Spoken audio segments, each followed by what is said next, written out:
Now that we understand how to navigate Bloxels and how to log in, we are going to physically start creating. One of the things I wanted to point out, and I quickly mentioned in the last video, is when you are here getting ready to start, it kind of shows you what area you are building in. So when I click on this, you can see I am just a small little speck on all of these areas I can build. So I've seen people where they build straight across, some build up, and the character has to work his way down. I've seen students build out so that it looks like a shape, however you want to do it, but just know that gives you a good representation of where you're building. So as we talked about in the previous video, we're going to start off with some of these green ones. Green means they are terrain, they are blocks that we can walk on. So if I click on one of these and I say, all right, I want to build a little area that they have to climb. So you can see it's just green, and when I test it, it looks kind of boring. But when I go into this second tab, as we talked about, if you remember from the previous video, I selected grass, or kind of like a ground looking thing. So rather than clicking these individually, I can just click my mouse or on my touch screen and hold. And I can do the same here. Okay, and again, if I test, that character can jump up and down. Same thing goes with all of the other icons here at the bottom. For example, I have the water. I can make an enemy.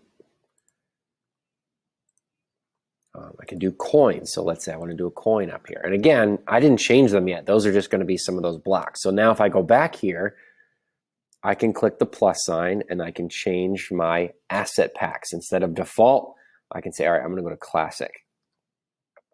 And then let's see what they have.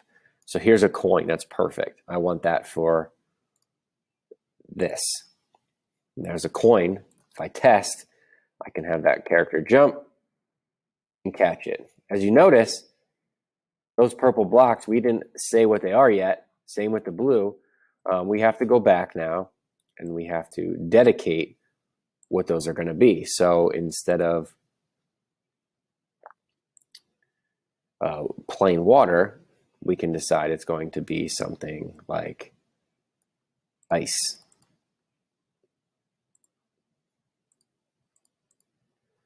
Okay, those enemies we could say are going to be,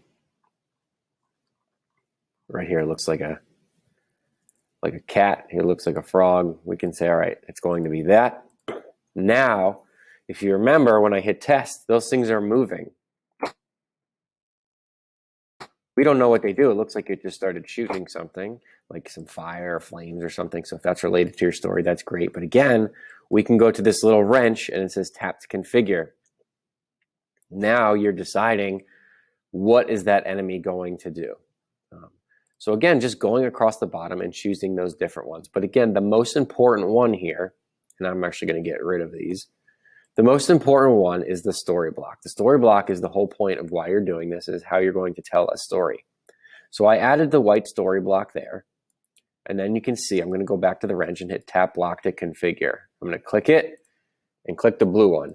And you can say, in a world far, far away. I'm going to add more.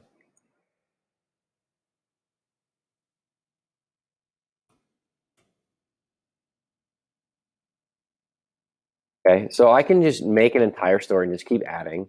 I could also make it a checkpoint, so when they cross it, it gives them like fireworks and says congratulations. So I'm just going to click off of that. So now when I go back to test, I pull up to this story block and I hit the shift key. And you can see it says in a world far, far away, there's a man needed to save the world. Okay, so that is how adding those story blocks, and you can add a story block near another character. So I could say if there was an enemy, they could read part of the story before they approach that enemy. You have to get really creative with how you're going to do that.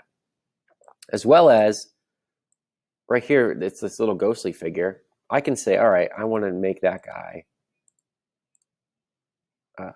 a different character. So I could click on this little icon right here and hit edit. And I could say, all right, I want to go to the asset pack. I want to find ninjas. And I want this guy to be my character because that's similar to what my story is going to be about. So now you can see a little bit more relatable to your story depending on what it is. So when he got there, he can obviously read the story. So important piece is knowing how all of these different blocks are, what they do, how to add them, but everything you're going to need is going to be right here. And the most important piece is how you're telling your story. When you are done, you can always test it. And again, make sure it's saved and you are logging out when you're finished.